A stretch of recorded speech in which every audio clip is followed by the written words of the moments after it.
Class 12 के बाद BCA करने की सोच रहे हो और आपके पास क्लास 12 में मैथ्स नहीं थी, तो क्या ये गलत डिसीजन हो सकता है? क्या आपको एडमिशन मिलने में दिक्कत हो सकती है? और अगर आपको एडमिशन मिल गया तो क्या कोई पार्शलिटी होती है या फिर स्टूडेंट को स्ट्रगल करना पड़ता है? ऐसे बहुत सारे डाउट्स आपके माइंड में आ रहे होंगे और डेली बेसिस मेरे पास बहुत सारी ऐसी क्वेरीज आती है। सर मेरे पास क्लास 12 में मैथ्स नहीं थी, क्या मेरा एडमिशन हो सकता है? सर मेरे पास मैथ्स नहीं थी तो क्या मेरे को आगे जाके दिक्कत होगी बीसीए कोर्स में एडमिशन लेने के बाद? तो चलिए आज इन सभी चीज़ों के ऊपर हम बात करने वाले हैं। और अगर आप एक नॉन मैथ स्टूडेंट तो किस तरीके से आप कम कर सकते हैं, क्या आपको प्रेफरेंस रखनी है कॉलेज का सिलेक्शन करते टाइम ताकि आप लोगों को एडमिशन लेने में दिक्कत ना हो, ये सारी चीजें आज इस वीडियो में डिस्कस करने वाले। तो सबसे पहले तो भैया वीडियो को लाइक कर दो ताकि आप लोगों को ऑन टाइम ऐसी वीडियोस मिलती रहे। तो चलिए बिना टाइम वेस्ट करे जल्दी स्टार्ट करते हैं हमारा ये वीडियो। तो देखिए सबसे पहले तो आप ये समझ लीजिए, अगर आपके पास क्लास 12 में मैथ्स नहीं है ना, तो इसका मतलब ये नहीं कि आपका करियर एंड हो गया या फिर आप टेक में नहीं जा सकते हो। बहुत सारी यूनिवर्सिटीज हैं जो आप लोगों को डायरेक्टली एडमिशन प्रोवाइड करती है। मैंने तो ऐसे ऐसे स्टूडेंट देखे हैं जिनके पास क्लास 12 में पीसीबी था, स्टिल उन्होंने आगे जाके बीसीए में एडमिशन लिया और काफी अच्छा करा। सिर्फ पॉसिबल हो पाया कुछ वजहों से, तभी उन्होंने आगे जाके इसमें एडमिशन लेने की भी सोची।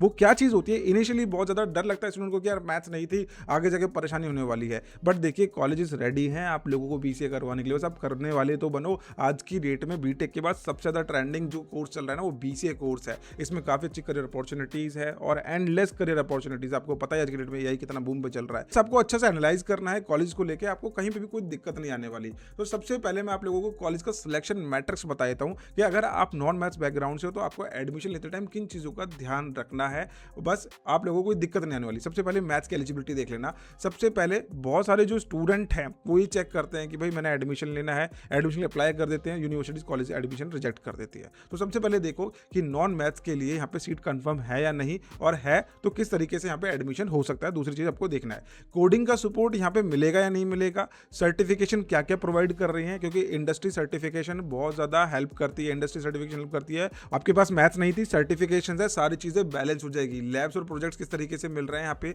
फीस और लोकेशन कैसी है, बस आपको इन चीज़ों का ध्यान रखना है। आप जितनी फीस दे रहे हो उसके बदले में क्या कॉलेज आपको अच्छी फैसिलिटीज़ दे रहा है नहीं दे रहा है, वहाँ पे आप लोगों को अच्छी आरओआई मिलेगी नहीं मिलेगी, इंटर्नशिप का एक्सपोजर कैसा मिल रहा है, सर्टिफिकेशन कैसे, सारी चीज़ों को आपको अच्छे से एनालाइज कर लेना है। कोई भी दिक्कत आप लोगों को आगे जाके नहीं आएगी। और मोस्ट इंपॉर्टेंटली आपको स्टूडेंट्स का क्राउड भी देखना है कैसा आ रहा है। मेरे टाइम के बारे में बात करें तो मेरा पर्सनल एक्सपीरियंस ये रहा है कि मेरी मैथ्स बहुत वीक थी, तो मेरे को मेरे फ्रेंड्स ने ही सपोर्ट करा। वो मेरे को फ्री टाइम में पढ़ाते थे, मैं उनसे पढ़ता था। वो मेरे ऊपर भी चीज़ें डिपेंड करती है, आपके ऊपर भी चीज़ें डिपेंड करेगी। तो इसलिए मैं बोल रहा हूँ कि आप लोगों को कुछ चीज़ों का पहले से ध्यान रखना है कॉलेज में एडमिशन लेते टाइम। अब एलिजिबिलिटी क्राइटेरिया के बारे में बात करें तो हर एक यूनिवर्सिटी का एलिजिबिलिटी क्राइटेरिया अलग अलग होता है। कोई यूनिवर्सिटी 12th के सब्जेक्ट्स को प्रायोरिटी देती है कि भाई आपके पास तो पीसीएम होना चाहिए, आपके पास तो मैथ्स होना चाहिए, बट ये सब चीज़ें ज़्यादा इंपॉर्टेंट नहीं है। पता नहीं आज की डेट में भी क्यों यूनिवर्सिटी ऐसी एलिजिबिलिटी क्राइटेरिया बना रही है स्टूडेंट्स के लिए। परसेंटेज के बारे में बात करें तो मिनिमम एलिजिबिलिटी क्राइटेरिया कोई कॉलेज यूनिवर्सिटी रख सकता है, जैसे कि 50% मिनिमम चाहिए, 45% मिनिमम चाहिए।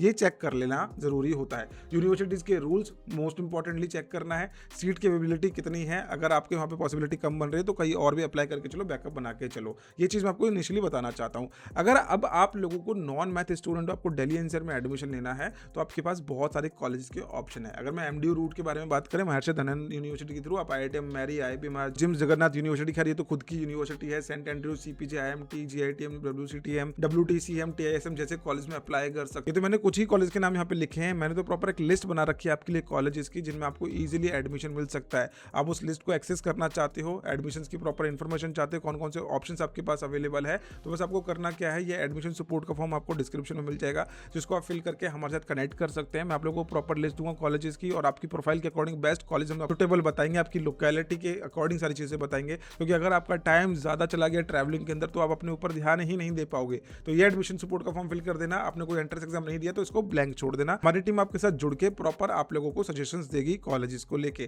चलिए बात करते हैं। तो यहाँ पे आपके पास चौधरी चरण सिंह यूनिवर्सिटी के कॉलेज के ऑप्शन है, और प्राइवेट यूनिवर्सिटीज़ के भी ऑप्शन आपके पास बहुत सारे भर भर के अवेलेबल है। लेकिन बीसीए अगर आप कर रहे हो बिना मैथमेटिक्स से, आपको एडमिशन तो हम करवा देंगे, एडमिशन तो दिलवा देंगे, लेकिन आप उसमें कमबैक किस तरीके से कर सकते हो, तो आपको प्रोग्रामिंग लैंग्वेज पे थोड़ा और अच्छे से होल्ड बनाना है।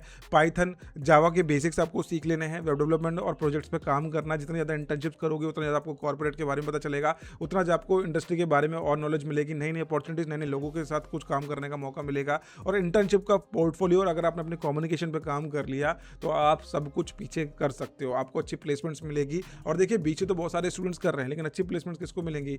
आपकी क्लास में एक ना एक स्टूडेंट तो होगा ना जिसको हाईएस्ट पैकेज मिला होगा। वो किसके बेसिस पे मिलता है? मार्क्स के बेसिस पे नहीं मिलता, वो मिलता है इंटर्नशिप्स के बेसिस बेसिस पे, इंटर्नशिप उसकी कैसी रही है स्टूडेंट की, कम्युनिकेशन स्किल्स कैसे है, कितना अच्छे से वो अपने आप को रिप्रेजेंट कर पा रहा है, इन सब चीज़ों के ऊपर आपको ध्यान देना है। तो ये थी details about BCA non math colleges जहाँ पे आपको इजीली एडमिशन मिल सकता है। कोई भी माइंड में डाउट चल रहा है, क्वेरी है, तो आप कमेंट सेक्शन में मेरे से पूछ सकते हैं। मैंने कोशिश तो यही करी है, बहुत सारे स्टूडेंट्स के साथ इंटरेक्शन कर चुका हूँ कि भैया कैसा लगता है जब आपके पास एज ए नॉन मैथ आपको कोई दिक्कत होती है फिर नहीं होती। तो स्टूडेंट का कहना होता है कि सर कोई दिक्कत नहीं होती, बहुत ईजिली समझ में आता है, इतना कोई हार्ड एंड फास्ट है नहीं, सिलेबस में भी देखेंगे तो फर्स्ट एंड सेकंड सेमेस्टर के अंदर आता है, इसके अलावा कुछ भी नहीं है।